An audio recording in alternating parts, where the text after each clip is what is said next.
Estamos ya con Patricia Salas O'Brien. Ella es socióloga, pero también fue ex ministra de Educación. Hablaremos acerca justamente de estos proyectos, ¿no?, que hay en la región Arequipa. Eh, hay planes verdaderamente de desarrollo para la región Arequipa. Hay preocupación por los actuales gobernadores de sacar adelante, de destrabar proyectos que pueden ayudar a mejorar la vida, la calidad de vida de los ciudadanos. ¿Cómo estás, Patricia? Buenos días. Bienvenida a Radio Yaravilla, Voces del Sur. Muy buenos días. Gracias por la invitación. Ahora soy parte de un colectivo, el colectivo Laboratorio de Políticas y Cultura, que somos un grupo de personas que está trabajando precisamente para generar un debate más abierto sobre el desarrollo de nuestras regiones y el desarrollo del país, ¿no? Entonces, parte de nuestro trabajo es la información, tenemos un programa de radio, Caja de Resonancia, parte de nuestro trabajo es la investigación y la elaboración de propuestas que tiene como producto ahora este libro, que es El futuro en debate, y también la formación, hacemos seminarios de formación. En este libro lo que hacemos es precisamente analizar los planes concertados de desarrollo de todas las regiones de la macro sur, porque nos preguntábamos qué tipo de desarrollo se está proponiendo y si esas cosas que se están proponiendo favorecen o no a la población o a quienes le favorecen. Había bastante expectativa. Digo, porque creo que a estas alturas como que se está perdiendo un poco ese entusiasmo, esa emoción por tener un gobernador que viene del lado académico, ¿no?, como es Roel Sánchez en el caso de Arequipa.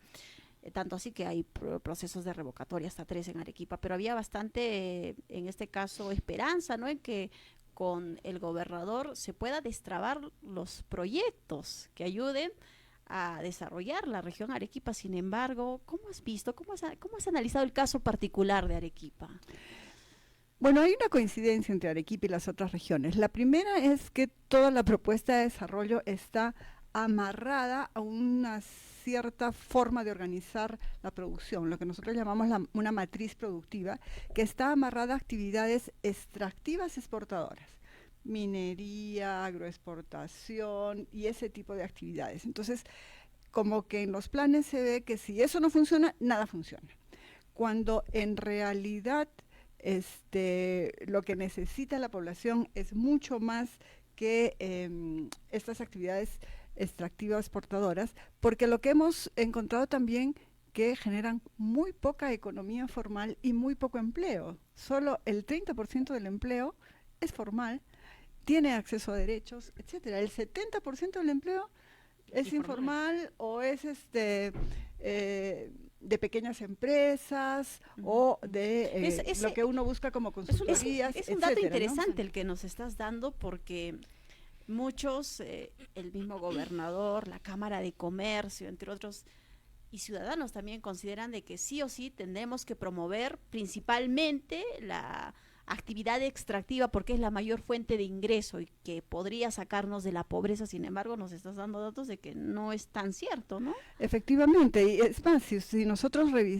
paseamos por las zonas tradicionalmente mineras, en donde hemos tenido actividad minera 20, 30, 50, 60 años, siguen en una situación de pobreza que es un escándalo, ¿no es cierto? Entonces, esta matriz exportadora y extractiva primaria no favorece el desarrollo. Hemos abandonado, y eso lo notamos en los planes, que se ha abandonado la posibilidad de industrializar, de generar actividades productivas que generen mucho más valor, que tengan conocimiento, ciencia y también, por lo tanto, den empleo de mayor calidad, ¿no?, en donde podamos contratar a nuestros ingenieros, sociólogas, abogados, etcétera, con mejores remuneraciones, con mejores condiciones de trabajo, etcétera.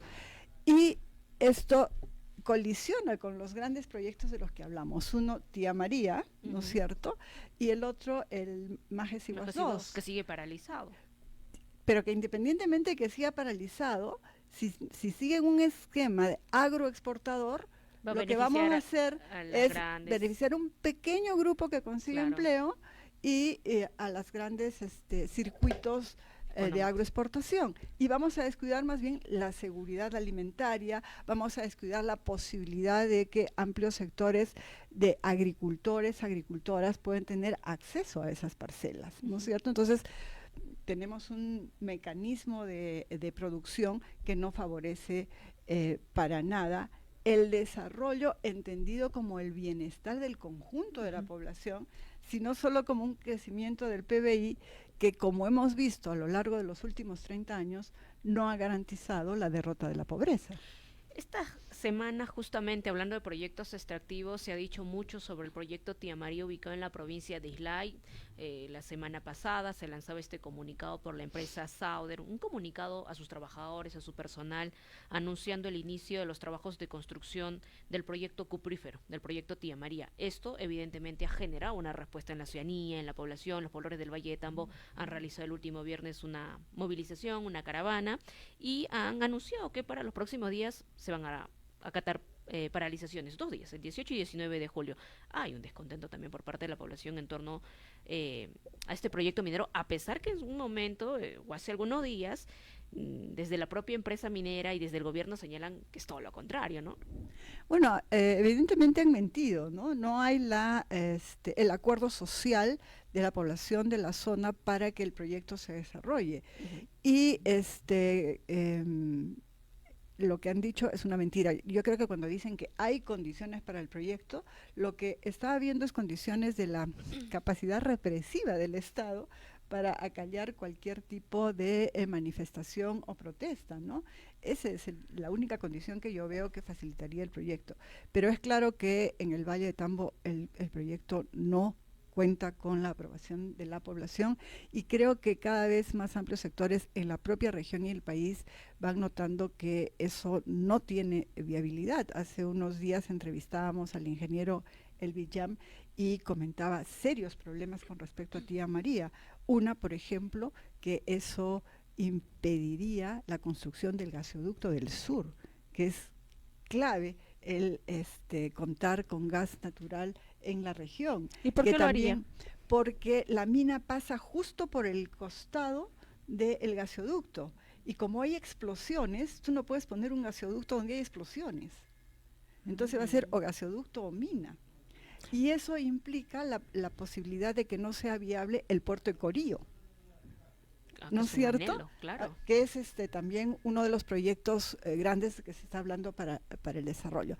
Pero ese es el problema de hablar de estos proyectos sin tener en cuenta el conjunto. Si hablamos solo, otra vez, en la lógica extractivo-exportadora, ya tenemos problemas. Pero si hablamos del desarrollo y del bienestar de las personas, entonces se multiplica. Nosotros encontramos, por ejemplo, en los planes de desarrollo, que se habla poco de las personas. El bienestar de las personas, la vida de las personas está prácticamente ausente aquí. En el plan de gobierno de Roel Sánchez hay un proyecto alternativo a lo extractivo, a lo agroexportador, que pueda mejorar justamente, o que pueda llevarnos a ese desarrollo integral.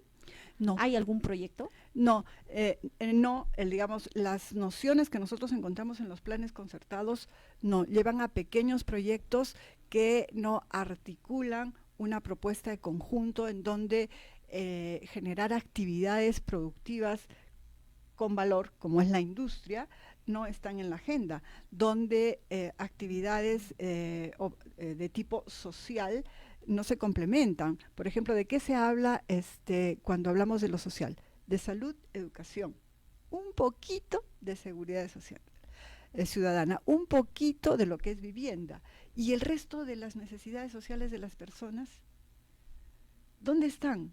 ¿Las personas solo somos salud y educación? No, son muy importantes, por supuesto.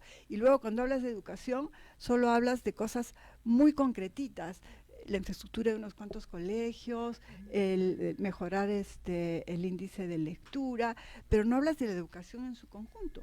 Cuando estamos viendo cómo el país se cae a pedazos, la política nacional es un desastre, y no nos preguntamos qué hemos hecho en la educación para tener los políticos que tenemos y para que la ciudadanía no salga a expresarse de una manera más decidida, consistente.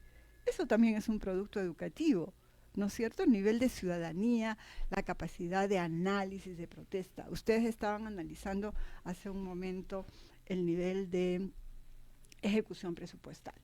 Ese es un indicador que te dice si están gestionando o no están gestionando. Pero ese es un indicador pequeño respecto a qué tipo de propuesta de desarrollo nos está planteando el gobierno regional, qué tipo de propuesta de desarrollo está planteando la municipalidad de Yarabamba para ese pequeño pueblo. Entonces, por supuesto, el financiamiento es un tema clave, pero lo más importante es qué vas a hacer con la plata y a quién vas a beneficiar con esa inversión. ¿A quién va a beneficiar esa carretera Yarabamba, Valle de Tambo? Valle de Tambo. A la empresa minera. ¿Qué va a ganar la población de Yarabamba en sus condiciones de vida digna a la que tienen derecho? ¿Cuántos proyectos educativos hemos visto de las mineras que no han mejorado la educación? Vayamos a ver Uchumayo. ¿Cuánto ha mejorado la educación con los proyectos educativos de Cerro Verde? Nada.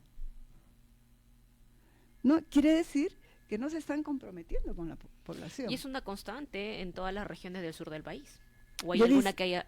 Es una constante en el país. Porque se pone en ejemplo Moquegua, ¿no? Sí, Moquegua sí es el que ha fortalecido su sistema educativo. Pero no nos olvidemos que lo de Moquegua es anterior. Cuando Moquegua tiene éxito, la mina le pone plata a la educación. ¿No es cierto? O sea, apuesta por algo que le funcionó.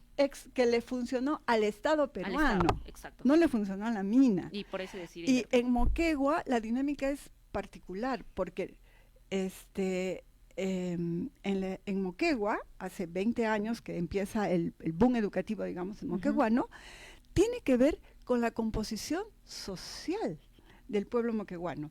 La gente de clases medias altas va a la escuela pública, porque había muy poquitas o casi ninguna escuela privada. Ya. No es como en Arequipa o en Lima, donde la mitad de la población que tiene dinero inmediatamente se va a la escuela privada. Entonces, el éxito de la escuela pública es un éxito que tiene que ver, sí, con el esfuerzo de sus maestros, maestras, de su GEL, de su dirección regional, pero también con la composición socioeconómica de los y las estudiantes. Pero ahí dicen gracias a la mina, ¿no? Los proyectos de la mina. Eso es falso. Si nosotros rastreamos en el tiempo que a mí me tocaba rastrearlo, ¿no es cierto? Sí, como en el Consejo Nacional, en el Ministerio, como académica, como ciudadana, no es. Después la mina le empieza a poner plata. E incluso al principio ni siquiera la mina directamente, sino el presidente regional de la época empieza a derivar algunos fondos de lo que era el canon minero a educación. La mina se sube al coche.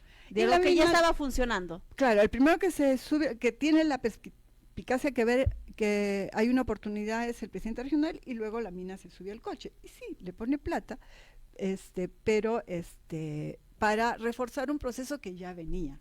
Entonces decir que eso gracias a la mina es mentira, ¿no es cierto? ¿Hay un escenario en que se pueda revertir todo ello, o sea, la falta de políticas públicas desde el gobierno nacional, desde los gobiernos regionales, para no solo revertir la situación en educación, sino también los otros proyectos que han sido dejados de lado, ¿no? Nosotros lo que vislumbramos en el estudio es, uno, proponernos seriamente la diversificación productiva, industrializar todo lo que son nuestros bienes naturales y culturales, de tal manera que podamos otra vez tener productos de mayor complejidad, con mejores empleos, mejor calidad de vida. No ser solo un país de exportador de materia prima. Que exporta piedras. No hay que industrializar, pero la industrialización depende mucho del gobierno nacional, o el gobierno regional puede hacer algo. El gobierno, siendo sinceros y realistas. Siendo sinceros y realistas, sí puede hacer cosas. ¿Por qué?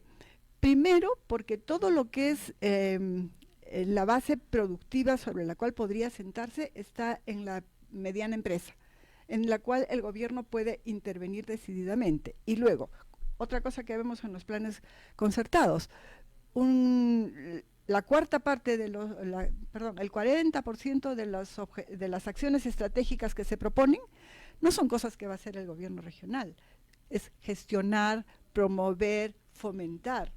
Entonces, en lugar de gestionar, que tener una inversión público-privada con la mina para poner un bypass, ¿por qué no gestionamos más actividad industrial, más inversión industrial. Eso se puede hacer. Pero pareciera que no tiene la capacidad suficiente Roel Sánchez, ¿no? Porque lo que está pasando con Majes Iguas 2, por ejemplo, el entregarlo a Lima, ¿qué evidencia? Es efectivamente problemas de voluntad política, no es un tema de capacidad, es de voluntad política. La capacidad técnica se construye porque tú contratas ingenieros, si no hay acá, los traes de donde sea, ¿no es cierto? La capacidad técnica se arma, pero lo primero es la voluntad política. ¿Qué quiero hacer con el poder que tengo y con el financiamiento que tengo? ¿Roel Sánchez tiene voluntad para sacar Majes Iguas 2?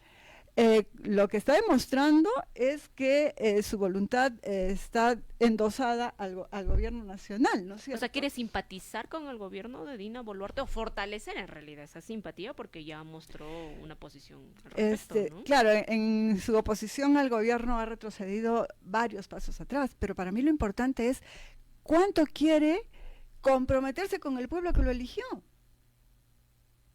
Esa es la pregunta central con un gobierno regional, local, lo que fuera, ¿no es cierto? Y lo que vemos, por ejemplo, los planes de desarrollo concertado dice que deben ser participativos. Sin embargo, la participación se ha burocratizado de tal manera y se ha simplificado de tal manera que los principales agentes de la sociedad civil no les interesa ir al plan concertado. Que lo único que le interesa al gobierno regional y a CEPLAN y a PCM es que haya la lista. Ah, sí, participaron. Ah, pues participaron 5, 7, check, check, check. Listo. Pero que sean agentes representativos de los intereses del pueblo, que se debatan políticas públicas para las regiones. Nadie se ocupa de que esa calidad de participación esté allí, ¿no es cierto? Entonces va un grupo del Pueblo Joven X porque quiere su pequeña avenida, o otro grupo de por allá porque quiere un puente, y parece que el presupuesto público es una especie de caja chica de Papá Noel en donde hace regalitos y te pone contento en Navidad. Y no es un instrumento de desarrollo y de procurar el bienestar de la población, que es lo que debería ser. Con todo esto, ¿qué sensación o qué opinas, cómo evaluarías la gestión de Roel Sánchez? Yo como que se llama una frustración para la población de Arequipa, ¿no? Porque, como ustedes dicen, lo académico no suple lo político. No ha expresado una voluntad política importante y se ha dejado envolver por dinámicas más o menos técnicas en las cuales tampoco ha tenido soluciones fuertes, importantes, ¿no es cierto? Y además terminó traicionando la posición que originalmente planteaba de una región que le ponía el pare a lo que estaba sucediendo en el gobierno regional, ¿no?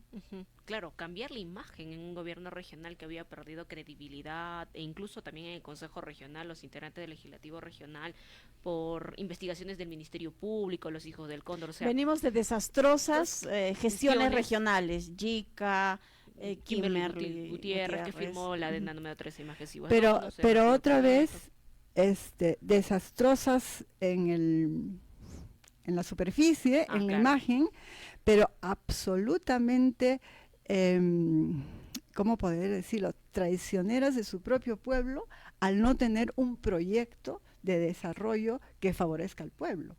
Entonces son gobiernos vacíos de contenido, en donde administran el presupuesto más o menos como se pueda, quedan bien con un grupo de población o con otro grupo de población, pero no tienen una visión de conjunto de cuáles son las medidas de desarrollo que se requiere para una garantía a largo plazo. Y ahí tú dices que sería la industrialización.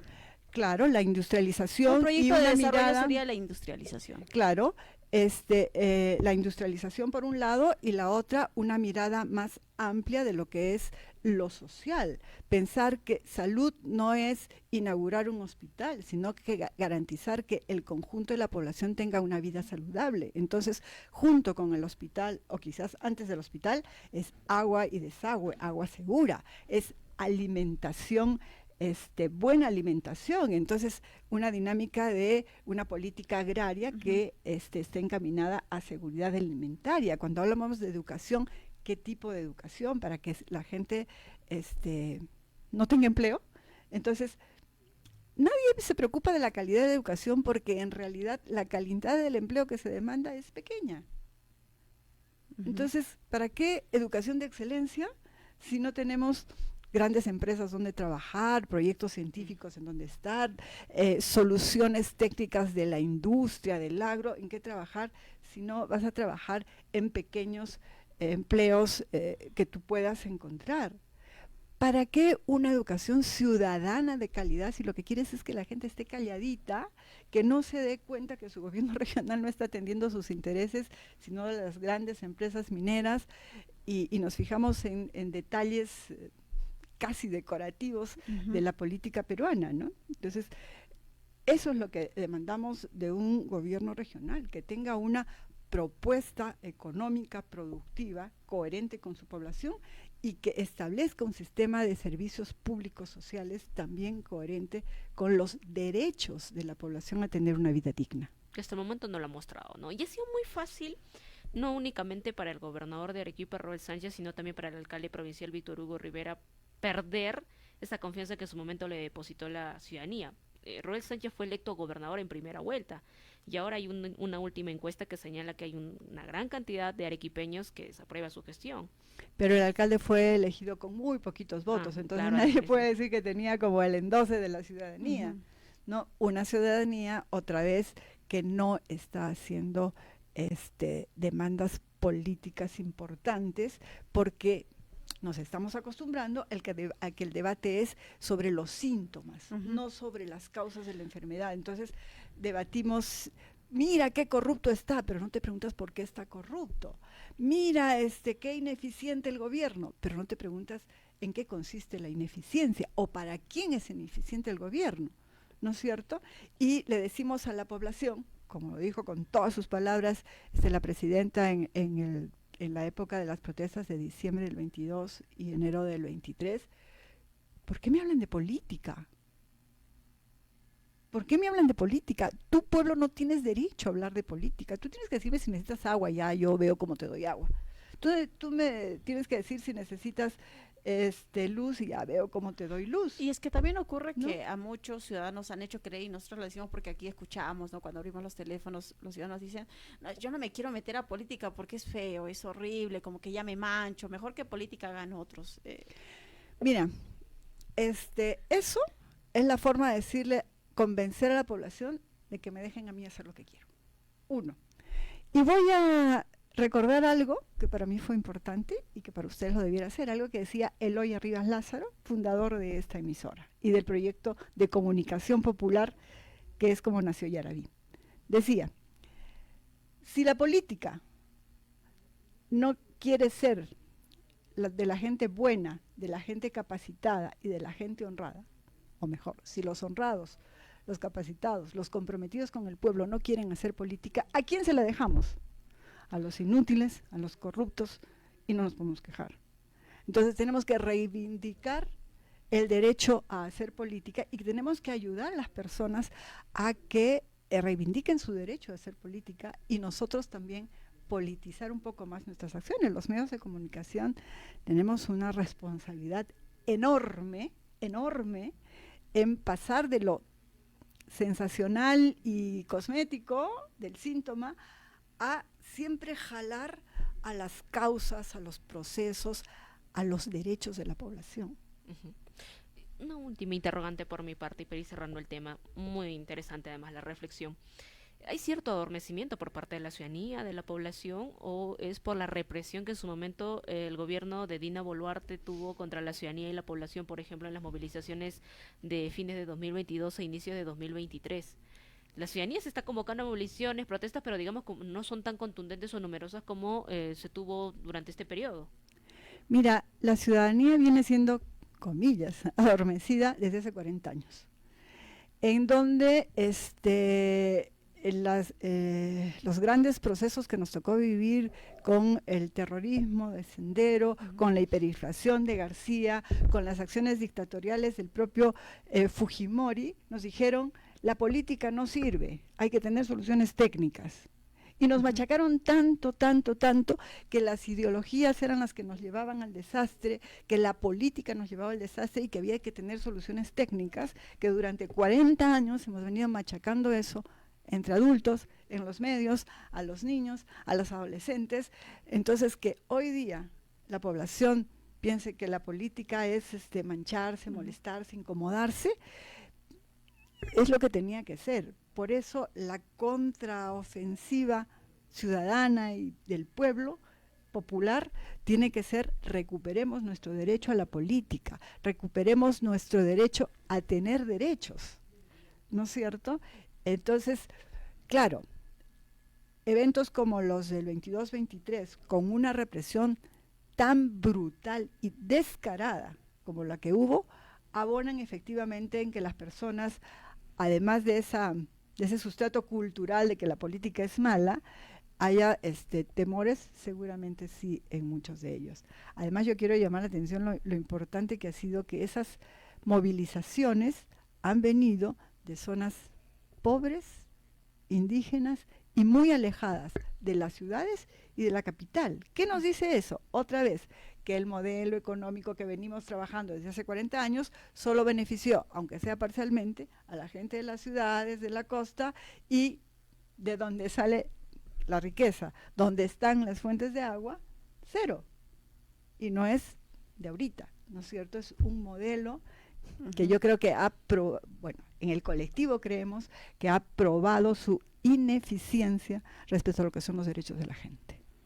Patricia, muchas gracias por acompañarnos en este programa Voces del Sur de la Red de Micaelas, y ojalá tengamos otra oportunidad para seguir conversando, porque es interesante, ¿no?, la reflexión que esta mañana compartes con nosotras y con todos nuestros oyentes acerca de qué debemos estar analizando, no solamente el árbol, sino el bosque en su conjunto, para que esperemos algún día las cosas cambien, ¿no? Y yo creo que estos temas hay que tenerlos permanentemente en la agenda, porque además se viene un proceso electoral y lo que se avecina no es nada bueno, ¿ah? Keiko Fujimori, Alberto Fujimori, Antauro, no, como pareciera que no hay síntomas de que esto vaya a cambiar.